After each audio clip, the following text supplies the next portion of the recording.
Good morning from Panhandle Outdoors, America's only daily outdoor TV show. Your source for fishing, hunting, and information for folks who enjoy the great outdoors. Now sit back, relax. It's Panhandle Outdoors. Good morning, folks. Welcome to Panhandle Outdoors. I'm Winston Chester. Glad to hear this Wednesday morning on Hump Day. We're glad to bring you this show, and we're just proud of the all the content we have day after day. Hope you enjoyed seeing Billy yesterday, and it's just I'm not sure what we're going to do tomorrow. I'm not real sure what we're going to do today, but we just try to bring you some stuff that's entertaining and refreshing and informative. Okay, so let's get started with our weather today, brought to us by Gulf Coast Air Conditioning, sponsored by Drew Potter and his company. Keep us on the air, so we appreciate that and appreciate you doing business with him. I know he's gotten good business off this right here. High is 84, low 76. Water temperature is hanging in there. It's been steady for about a month. 81.5. It's been around 82, 81 to 83 right there for a month and a half, really. Our river reading is brought to us by Mountain Dew. On the outdoors with Mountain Dew. And we had some Mountain Dew during the July 4th celebration. I enjoyed it. It was good. The Apalachicola at Bluntstown, 7.9, and it's just pretty steady. And the Choctaw Caraville, it's real close with an 8.1, and it's steady. The Twin Rivers are just doing the about the same thing right now. It's interesting.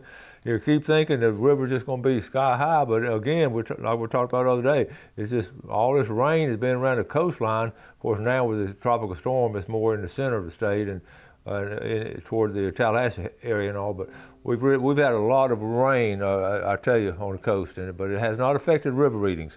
Tide chart brought to us by Kent Forest Lawn. We're looking at a high tide this morning at 7:30 and a low tide at 8:46 tonight. The high tide this morning, and it's going to be aided by north wind. It's going to keep it pushed out. A north wind, of course, with the storm and all, will be coming in about 10 to 15, and they're calling for about a 40% chance of rain. So we're in pretty good shape. Let me mention this about the weather. I've been in contact off and on with different captains that go offshore and all, and every one of them, it's been a challenge. Remember we did our video with Captain Billy Archer, and that first week was just a dream time as far as going offshore. Since then, it's been just ferocious. I mean, everybody, I've talked to all kinds of people going off. I haven't been back off because of that. We had a trip scheduled last Friday and with a big boat, and they just had to call it off. It's just, talking about 8-foot seas, and you just can't do it. So these captains offshore really had a challenge, and a lot of the trips have been canceled. So hopefully we'll get it, because snapper season, and we only got a couple more weeks left for snapper season. All right, let's take a break and we'll be right back.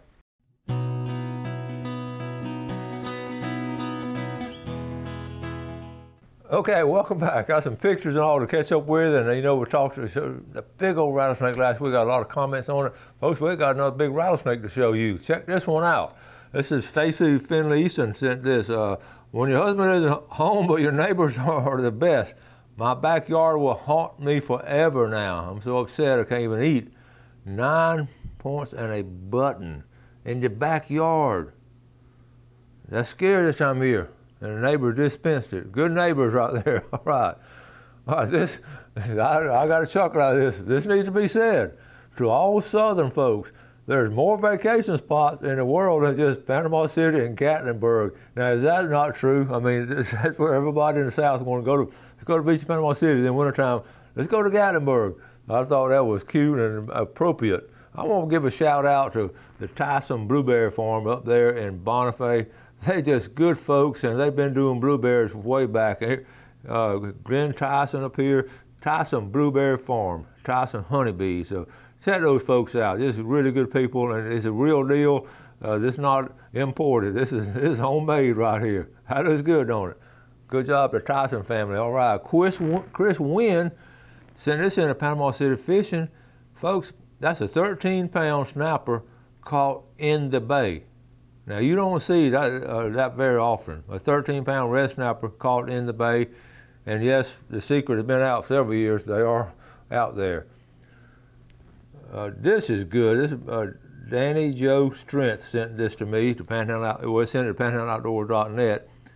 Perfect Independence Day photo. Our darling love, our grandpuppy, and Gardner Colorado. Now, is that not a beautiful picture? Look at that rainbow and all, and the dog holding the flag. Good job. I like that. Okay, Panama City surf fishing on cut-off of whiting. He what to put it. This was caught over in Okaloosa County, but he dragged them. He caught it about 20 minutes, went about a quarter of a mile. But that's kind of, you catch these, and when you catch a redfish like this or a drum, they're a lot more of a lighter color. You know, the ones we catch in the bay with the around the big bridge pilings and out by the jetties, they've got a lot of red color up in the tannic acid up in the bay system, but out in the Gulf, that's the color. Same fish. All right. Harold, did you order something online? All right. I just wanted to remind people about the tagged redfish release locations, and we're going to go up to our area. These are, you can see the systems, they put 4. Those 4s all run together, and that one up there, the Big Bend in the right-hand corner, I'm not sure why, and then 8 on the bottom right-hand corner. I don't know why they put 8 there, and then, but this is sort of there. They do this around the whole state of Florida, and I haven't heard of any registered fishermen catching a tagged one in our area. They've been, some of them caught down in here, I want to say, right there around Fort Myers. See, and honestly, they got so many more fishermen down St. Pete and Tampa and Fort Myers. So I think they do it per population.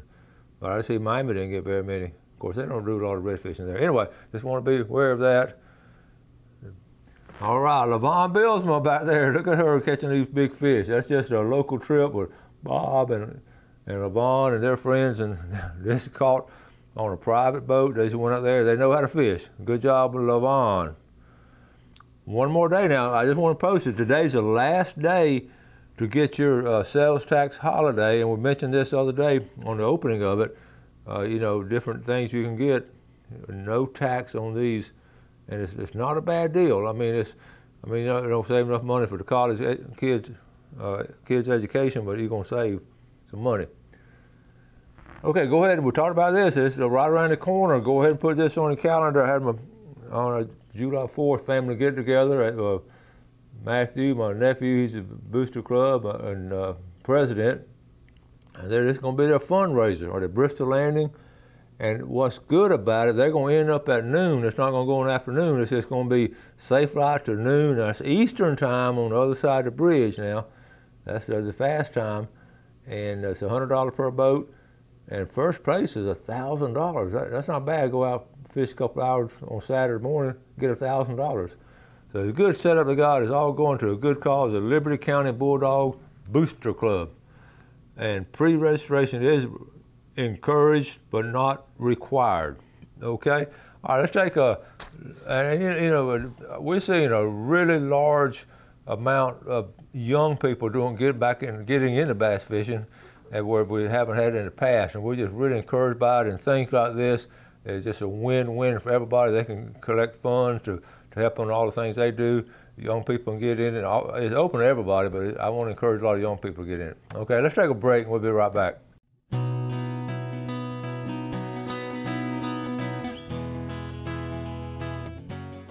Now, welcome back. Glad you're with us. Had a viewer contact me last night and wanted to know what that fish app was for all the rules and all. He didn't want to have to take a lawyer with him out there to keep all the rules straight, and I can understand it. So here, if you look on my page here, the third one down on the left column, all the way down, go to the left column, the third one down, it says fish rules.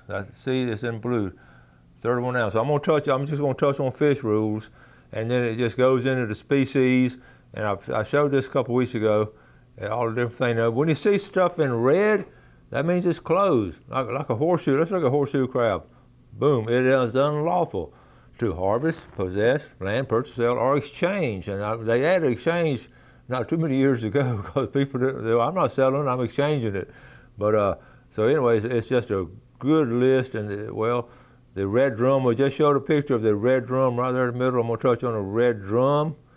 Okay, one, minimum size 18 to 27, and that was one of the throwbacks. So the fish rules, I'm gonna show it off and on again. The Goliath grouper is closed, and it's really, when I first got it, I just fell in love with it because it sort of kept everything straight. I was just amazed at the different, all the different, let's go to pompano. You know how I like pompano, all the different species we had around here. Okay, but you know what I want to go back to real quick? Flounder, because that's the one. I'm going to do one more. Let's go to, where did we find flounder? Because, see, that's at a, right, flounder, okay, flounder right there in the middle. I'm going to touch on it.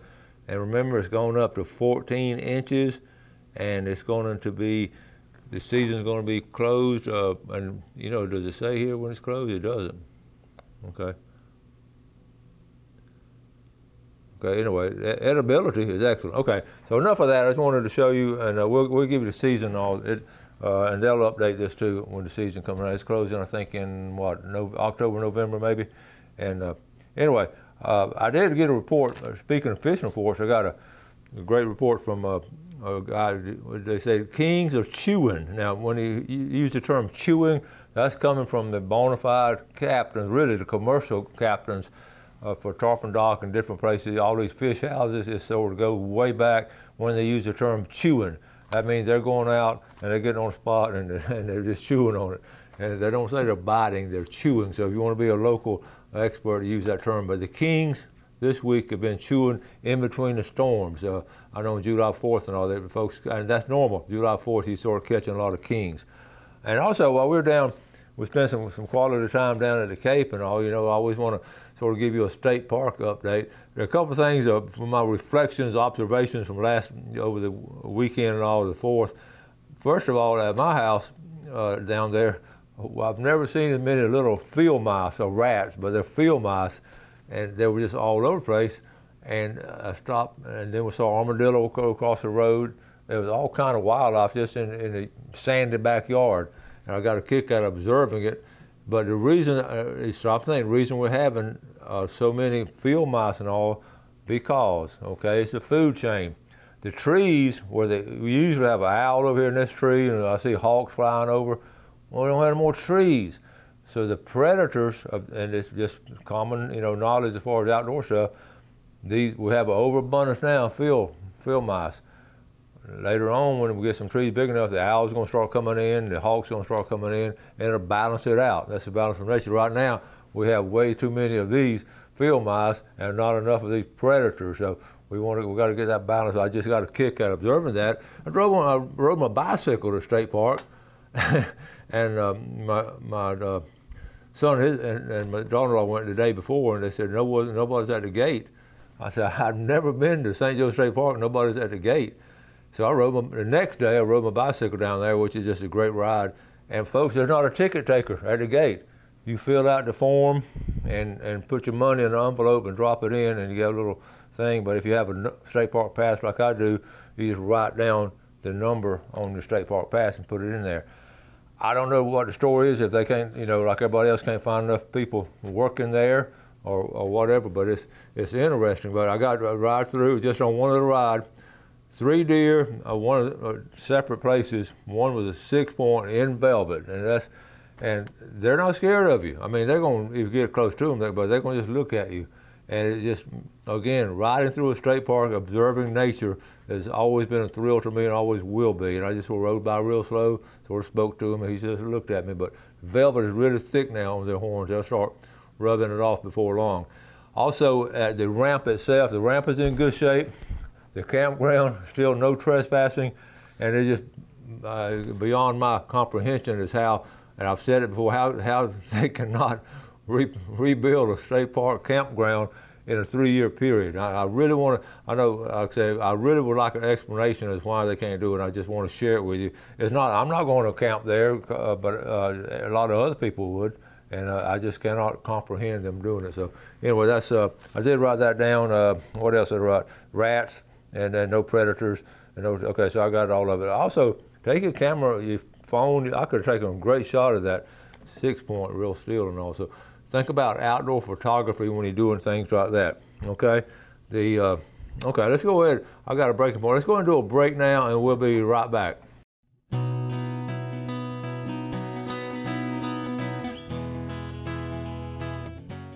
Okay, welcome back. Glad you're with us. So let's take a look at our fishing game times today, brought to us by Blue Water Outriggers in Port St. Joe. we're looking at the time at 9:52 to 11:52 this morning, and this afternoon 10:16 to 12:16. And I was asking, I'd like to get that Woods and Water magazine, and when I stopped by there, and the last couple of times I haven't had it, I asked Terry, who works there, and I asked him, do they still carry it and all? He said they did, but it must sell out before I get there. And he asked me about, he also sent me a little, last week I was talking about transferring the weight from kilogram to poundage, and he told me to just ask Siri. And I told him I asked Siri, but she told me to shop local. So that's good advice. Just kidding, but that's what she would recommend. Got a couple of announcements from FWC. This is cool, but they don't give us a date on it. Redfish Summit is coming up.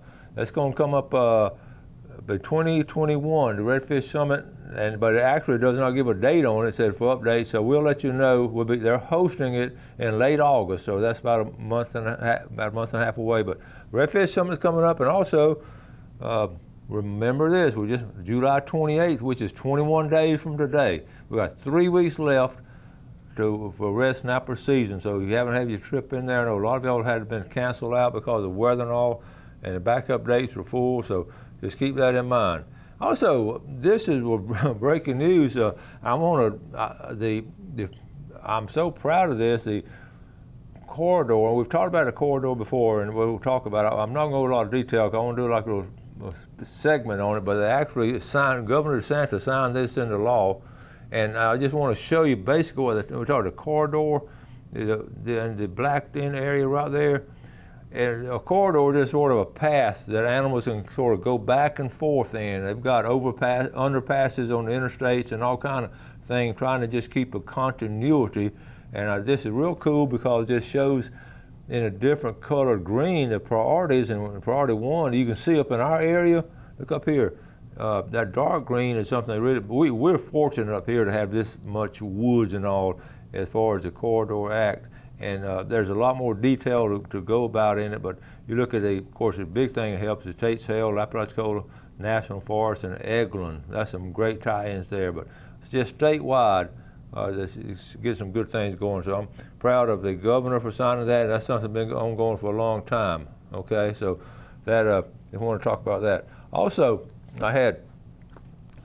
speaking of, I was talking about, you always talking about the slams, the base slam and everything. I went online to see what they recognize as what a slam is. I got a kick out of it. I had no idea. The FWC now recognizes all kind of different slams. Catching a group of fish on one fishing trip is what you call a slam. And I started looking at it. So I'm going to share some of them with you. A small fry slam is just when the kids get out there. Look at this, about a pinfish, a catfish, and a grunt. But you got to be under 15, and you get recognized. You get a little certificate for catching a Grand Slam.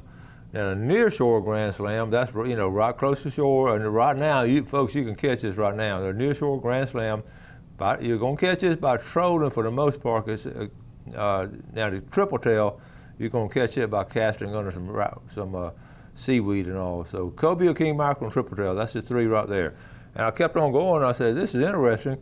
Blue water, this is offshore, and I don't think a lot of us will catch this. A sailfish, wahoo, and dolphin fish on one trip. If you want to, unless you really target them. And this is just around the reef, catching around the reef, and that's not very exciting to me. You can catch that pretty easy, okay? And then the next one, this shoreline right here, fishing in the shore basically from surf fishing. Now I thought it was odd. They put a sheephead. A sheephead is in there. Now pompano whiting, you catch that automatically. I mean, it's hard not to catch that on any kind of trip. A pompano whiting, but throwing a sheephead in there, and that's interesting catching sheephead. I would have put a redfish in there for the 3rd one. So anyway, they didn't ask me. Now here in the bay, this is down in the estuaries. This is not us, so I'm not going to spend much time with snook, so we don't catch that. And then the Florida Grand Slam, again, both these are what I call a South Florida slam, so bonefish and all that. So anyway, getting back to, this is basically what most of us fish for when we're talking about a slam. This is really what started to catch a slam in the bay, or inshore, a redfish, a spotted sea trout, and a flounder. Okay, so those right there, and then And then the last one, a family. If you're out there fishing with a family, just catch 3 fish in the same scientific family. So you catch 3 different groupers, okay, or something like that. So anyway, that's just a different, those are different slams. I wanted to share that with you. I had no idea they had that many slams. Along the same line, I got some, I was checking all my mail when I got back home from the 4th holidays, and I had ironically, 3 of my outdoor magazines came in. Okay, here it all right here. Florida Sportsman, Ducks Unlimited, and the NWTF Turkey Call. And I'm gonna look at them today or maybe tonight or something, but I still enjoy getting them. But you know, you can judge a magazine by its cover. You really can. You may not judge a book by its cover, you can judge a magazine. And they put this Goliath grouper on here. I just quickly looked at it and just read a little section here. They're doing a Goliath grouper study now, and they're saying the Goliath grouper is coming back. This preliminary looks, and they may have a mini season on Goliath grouper, and we're talking about mini season, maybe a week or so on a Goliath grouper. So I thought that was encouraging, and also a good story on kingfish. I'm gonna read that tonight.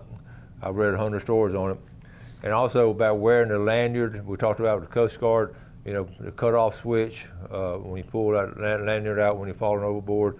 They're really pushing boating safety, and we need that. And also, I thought this is a good article, Fishing in the Storms. We've really had a situation on fishing in the storms.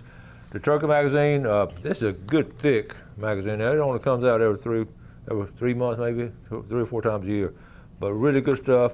And on Turkey Call magazine here, and then the Ducks Unlimited with the dogs and all. I haven't looked at it yet, but just, you know, things like this. As an outdoorsman, I just cherish getting all the information I can. A lot of it is, you know, coming from right here now. But I still love these magazines you sort of hold in your hands and flip through at your own convenience. And I was talking to a guy the other day about how many more years we have big print media, and he thought maybe 5 to 8 more years of good print media, and it'll slowly be phasing out, but it's still good. That was just his opinion. Got to wrap it up for today. We did put the show together. Thank you all for watching Panhandle Outdoors. I appreciate the letters, emails we get, and cards and letters, the old timer said, but stay in touch and we'll do the best we can each day. You have a great day. Do something good today for your fellow man, and God bless. Thanks for watching America's only daily outdoor TV show, Panhandle Outdoors with Winston Chester, featuring hunting, fishing, and other activities and information to help you enjoy the great outdoors. Join us next time for Panhandle Outdoors.